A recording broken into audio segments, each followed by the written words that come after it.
So,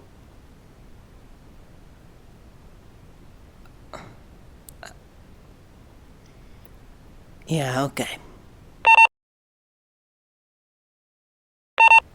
Okay, so I'm here now, and I mean, it's just stupid. It absolutely is. I don't know what I'm doing here. I'm unpacking my stuff, and it's just like, what is happening? It, it just feels really overwhelming, and now I'm talking to a piece of plastic, and I don't know why. Well, I mean, I know why. Like, I'm doing it because Claudia told me to, but I don't know why. Like what the purpose is. Look, I'm not sure what good talking to myself is gonna do. I'm not a therapist, and in fact, I'm probably the least qualified person to be trying to help me emotionally right now. So, I'm actually feeling worse now than when I started talking into this thing. So I'm just gonna. Uh, hey, Aidan. Hey, are you? Oh, yeah, no, I was just. Okay, okay. I'm just getting my wallet, so you keep doing what you're doing. No, yeah, totally. Great. My roommate thinks I'm just talking to myself now. I guess he's not wrong. Cool. Cool, cool, cool. Yeah, love that. Great. I love that for me. Thank you. Okay. Okay, I unpacked all my stuff now. Aidan said he's going to some study group. Luckily, I was able to explain to him that I was talking into this audio recorder thing. What's it called? Olympus digital portable audio dictation thing. So, at least he knows I wasn't having a heated conversation with no one. No, I'm just talking to myself because my therapist told me to. God, I feel like such a... Sorry, I promised Chance I'd stop using that word. Alright, the point is, I just feel so ridiculous talking into this thing. I mean, the only reason I'm even bothering right now is because there's so much going on that I feel like if I don't talk to someone or something, I guess, I'm gonna go crazy. I mean, I sure as hell can't talk to any of the kids I met today. Obviously, okay, I'm not great at communicating or making friends, but geez, at least I try. I could barely get a word out of anyone I talk to today. A lot of them are just like standoffish, condescending rich kids, It's just stern and humorless. Like, there's no way you could hold a conversation with any of them. I thought rich kids were supposed to be all reckless and wild, like, even if they act proper during the day or whatever, that every night they're throwing ragers, doing line after line of cocaine, and they know they can get away with it because their dad funds the police station, or whatever. Anyway, I cannot imagine anything like that happening with Aidan or any of the kids I met today. I mean, it's Friday night, and he left to go to a study group. Their idea of a good time is probably less cocaine and property damage and more world map trivia and picking out their perfect perm-pressed collared shirt for school picture day. I don't know. Claudia says I'm quick to judge, which... Yeah, probably. And honestly, though, Aidan has been way better than anyone else I talked to today, so I should be fair. At least I'm rooming with someone who doesn't look down on me. Still, I don't necessarily feel like I could talk to him. I mean, he's cool, I guess. Like he wasn't super judgy when I explained the Olympus. He's still kind of weird, though. He seems nice, but... God, I don't know how to say this without sounding like an asshole. Okay, the kid's dumb as a bag of bricks, alright? I mean, yeah, of course he has to be smart, like, in the traditional sense to get accepted into Delphic Peak, but... Look, I've known the kid less than a day, and it's already so clear that he just has no self-awareness, like, whatsoever. Obviously, he just came from some super well-to-do family and is just coasting by, doing whatever's expected of him. I doubt he's ever even considered anything else or had a thought that was uniquely his own his entire life. Oh my god. What is my... Okay, you know what? I think maybe the problem isn't other people. No, I think it's just me, because apparently I can't seem to go anywhere without already deciding that everyone's a rich asshole, and even the guy I like, well, he's just so dumb, and I'm just so much better than him. This is exactly why I didn't want to talk into this thing in the first place, because it just makes me realize that and you know what? Okay, that's it. That's all. Good night. Thank you. Good night.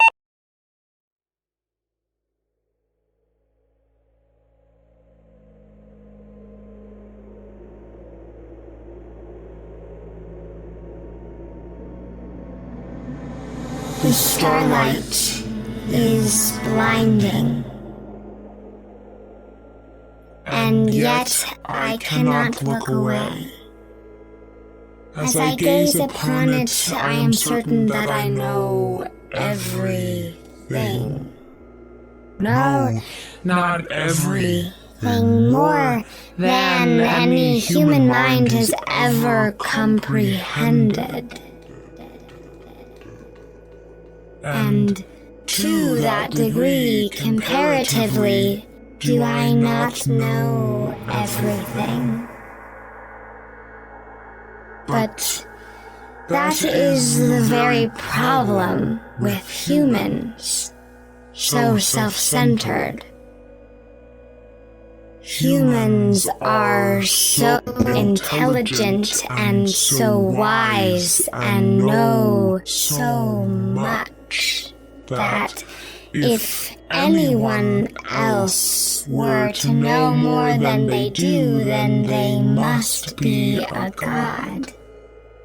But I am not a god, and I am not omnipotent.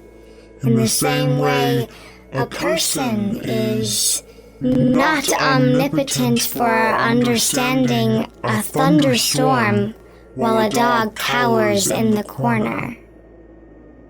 I understand more than I did, but I have shed that glaringly human facet of egocentrism. I did not choose to bear the light, yet here I am. Humans, though, humans are different. The starlight is blinding, and yet they will not look away. Staring, standing now, beginning to shift their feet. They make their way towards it, desperately, inching before stumbling, before running. Foolish. They think they know what they want. They think they want to know, think it will enlighten them, but to find the light is to accept it as the bringer of our everything. And there are no exceptions. To find the light is to acknowledge the truth unequivocally. And when the truth bears down a ravenous beast, there is no reversal, no forgetting what one has learned. And then they will be like me. As they are now, they hold the ability to choose to seek. Any moment, they can elect to stop and forget and move on with their lives. But humans are arrogant, and when they find what they think they want, they will have that autonomy ripped from them as I have. And the starlight will be blinding. And yet, they will have no choice but to stand and stare.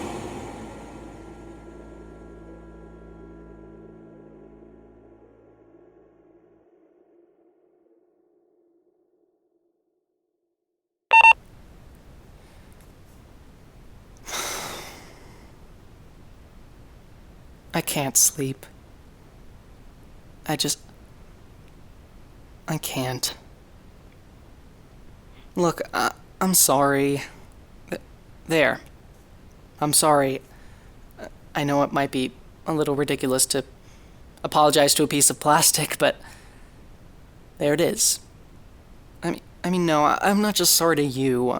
I guess I'm saying sorry to myself and Claudia, and especially Chance. Because I kinda went off the handle earlier, I'll admit it. I was being a real dick. And I tend to bottle things up, and when I finally talk, I get really emotional and irrational and a lot meaner than I'd like to be. Which is the whole reason Claudia gave me the Olympus when I left. Because obviously we won't be able to have our sessions anymore, so... And more importantly, it's what I promised Chance I'd work on more. God, I just want to be better for him, because he deserves so much better, and I just feel... Oh, wait, no, I'm not going to put myself down for messing up, because that just continues the cycle, and it's what I always do, and now it seems like me saying this is still beating myself up, so okay, I'm just... Breathe. Like you learned in therapy. Don't put yourself down. I messed up. I was acting real dickish, and I can learn from that.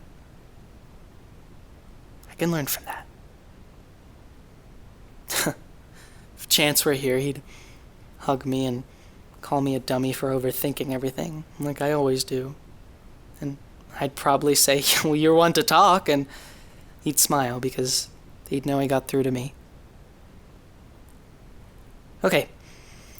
Alright, let's try to work through what I'm feeling at the moment.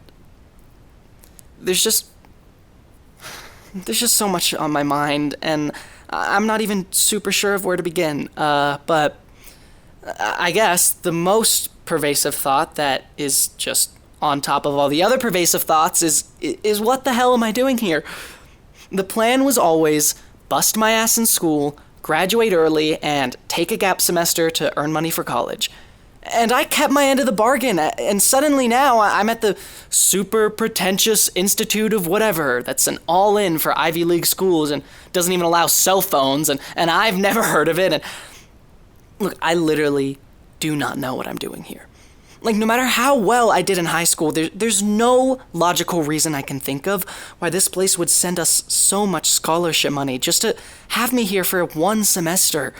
Yeah, it'll look great on a resume, but I already got accepted into Oberlin. I don't need spend literally just the last year 12 semester at Delphic Preparatory School on any resume. But, posterum scripta in Astra, a future written in the stars, or whatever. Yeah, right. And anyway, clearly it doesn't matter what I think. Well, my parents had no problem just totally uprooting my life. Look, I don't know how much money in scholarships they offered them, but I can't help but wonder if part of the reason why me mama and my dad sent me here was because they knew I'd be cut off from everything back home. Like, I graduated, and I made it pretty clear that I was going to be spending a lot more time with Chance at the restaurant before I leave in the fall, and I know they just pretend that we're friends, but they're not stupid. I just can't help but think that maybe they sent me here to set me a little straight. I mean, it definitely wouldn't be the first time they threw me out because okay, sorry. I need to stop. I'm getting too worked up again. Look, all that matters is that I'm gonna be 18 in a couple months. The only reason I'm allowed to be here without my consent is because of stupid minor laws. I just need to wait until February 28th. That's all I need to do. I just need to bide my time and keep my head low and wait it out. And then I can get the hell out of here. Oh! Jeez. What was that? Hold on. Okay, so there was this huge explosion thing. It was like... Well, I mean, you heard it. And it went dark for like 5-10 seconds. I don't know, man. It was huge. Like, it must have gone across the entire campus. I went outside to see if anyone knew what was happening, and there was like a whole crowd of other students gathered around. Some of them looked scared, and a lot of them looked, aloof. Surprise, surprise. Anyway, a few of the students who have been here a while were saying not to worry, that this had happened before a couple years ago. I guess it was some power surge from an overload of the campus's main fuse. That doesn't make a whole lot of sense to me, honestly. Like, the lights went out, but only for a second, and they were flickering and stuff. I mean, I don't know much about electrical stuff, but if a fuse overloaded, wouldn't that just shut off all the electricity on campus? Not cause some huge boom?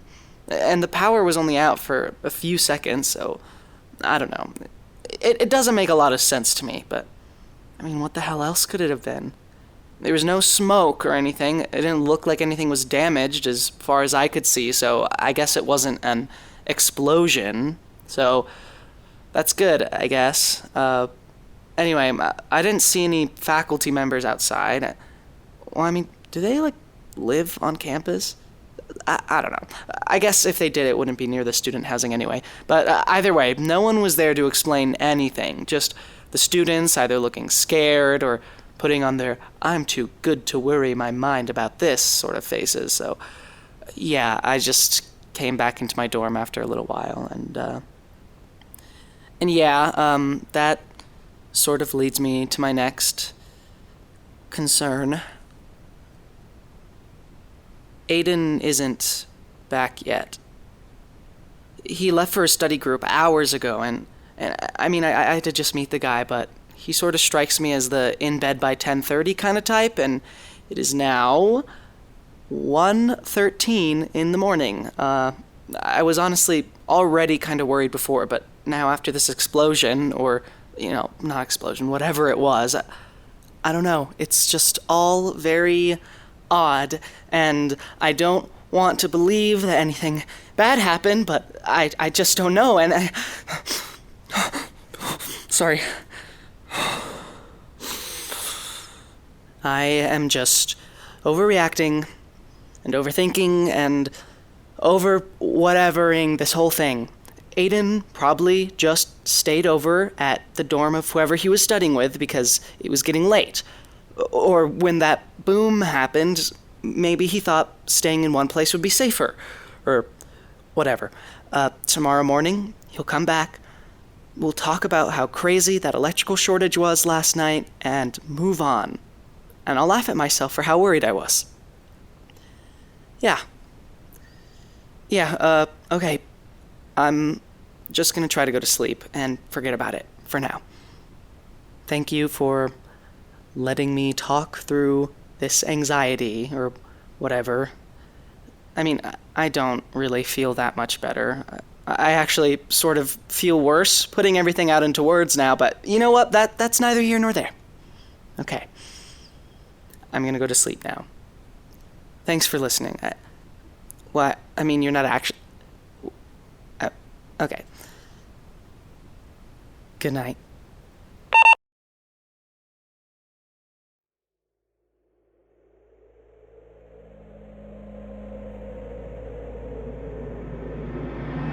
I have found a home here. Here, where everyone thought there was nothing. Such a convincing idea that no one ever even gave any thought to the alternative. No one except her. And she was right. She was right, and what of it? It took me a long while to get used to my place here. Centuries, perhaps. Millennia, perhaps. Seconds, perhaps. Time is not relevant as I came to learn. I am here, and I accept my place in it. It is marvelous and terrible and beyond comprehension to bear witness to everything, the source of it all, and to take part in it even in a small way. I was accepted by it, and now I accept it. If only we could have known.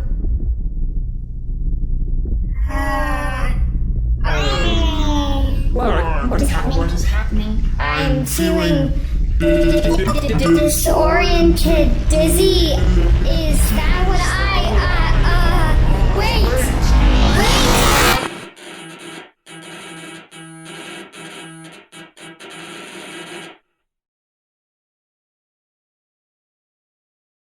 Hi. Updates, I guess. Pretty much everyone has calmed down since the blast last night. We got an email from the staff saying it was just an issue with the campus's central fuse, but there should be no lasting impact. So it was pretty much what all those other students had said it was. I guess this just happens every so often. I don't know, the email seemed kind of hokey.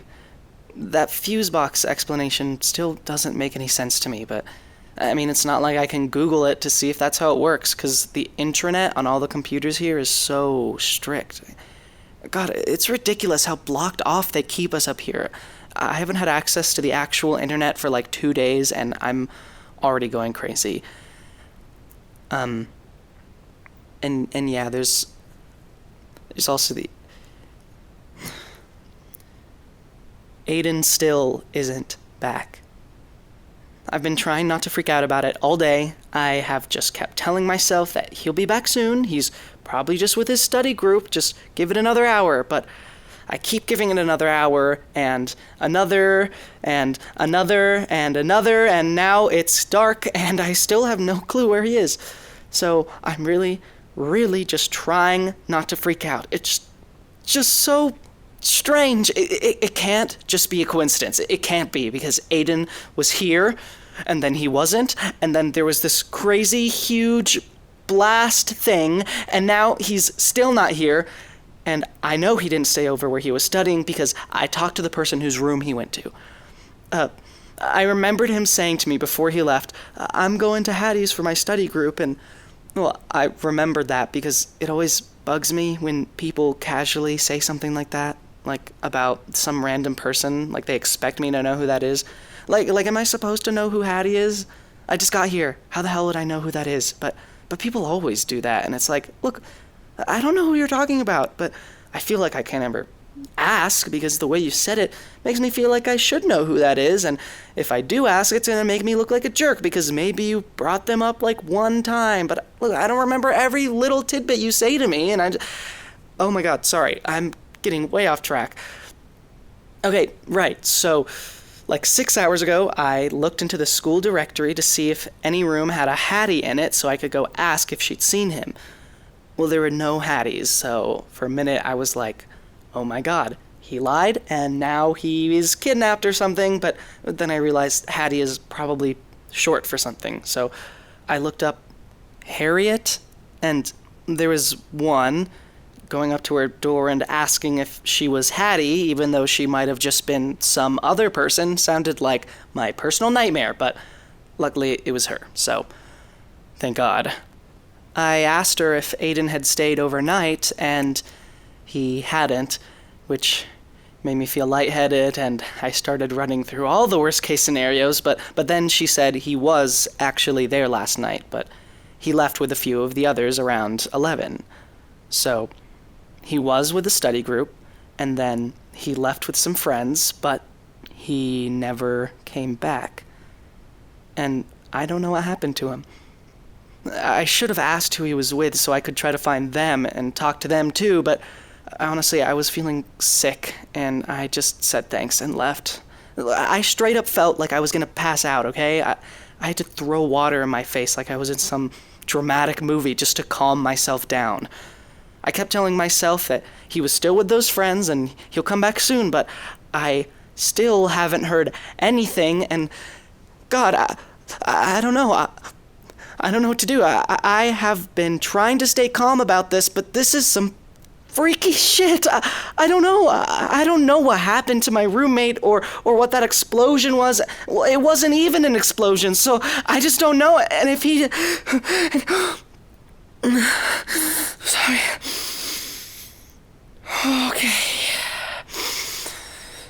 Okay, just calm down. Breathe. And calm down. 1, 2, 3, 4, 5.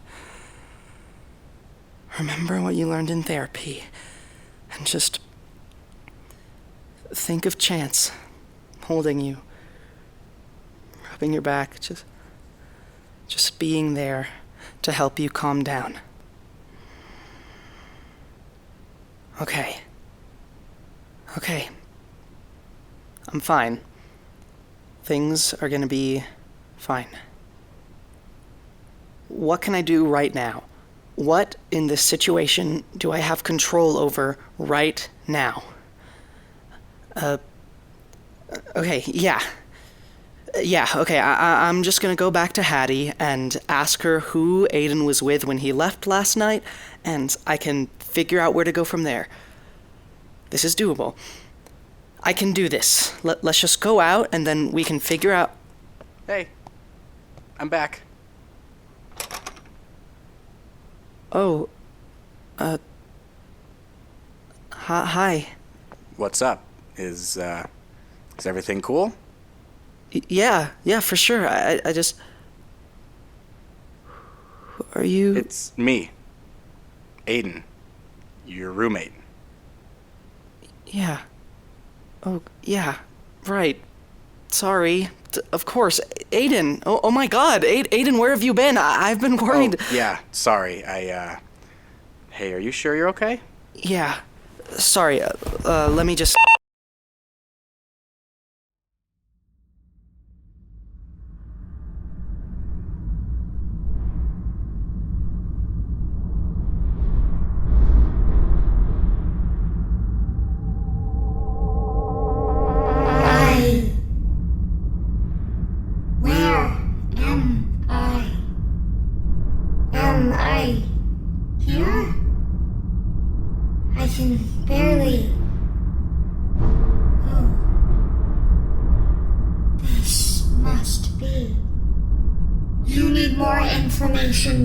You know where to find it. Go to it. I can give it to you.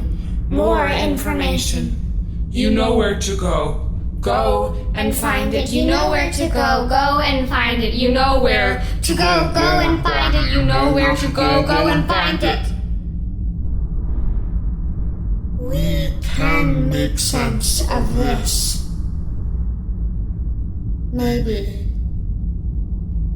I will help how I can. Maybe.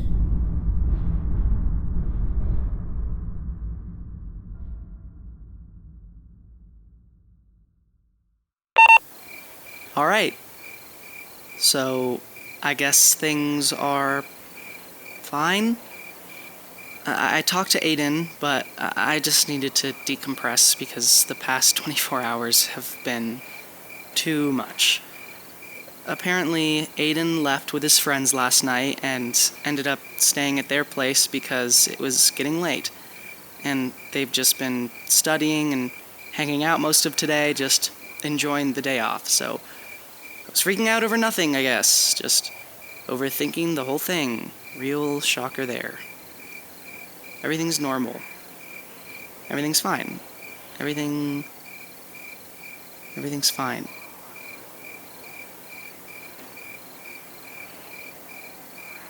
Can I be honest, though? I feel like it's not. Like everything's not fine. The reason I came out to this fire escape to talk into this stupid thing is because I don't feel like things are okay again. I don't know how to explain it. I was worried all day about where Aidan was, and now he's back. So I should feel better, but I don't. I still feel this dread or something that's just sitting in my gut and telling me that something is not right. But it should be. It should be. Aidan is back, and he seems perfectly okay. I mean, he seemed a little weird, but I don't know how to explain it. It's like,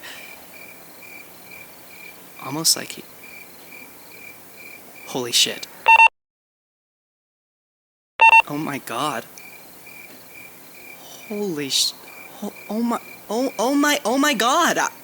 I knew something was wrong, but look, I listened to the recording from yesterday, the one where Aidan walked in on me, and his voice was not the same voice I heard from him tonight. I went back and listened to the recording from tonight just to make sure that I wasn't crazy, and there were two completely different voices. Like there's no way they could have possibly come from the same person. I have no idea how I could have thought they were the same, but I mean, I honestly can't even remember if he had a different face or anything yesterday, but my mind feels all muddled. I feel like I'm going crazy, but I mean, this is crazy, but it's true, and now someone is pretending to be my roommate. And I believed him. I don't know how, but he managed to trick me, even though I know that this guy can't be Aidan. I don't know how this is possible, but I know that I'm right. Something freaky is happening at Delphic Preparatory School. And I'm gonna figure out why.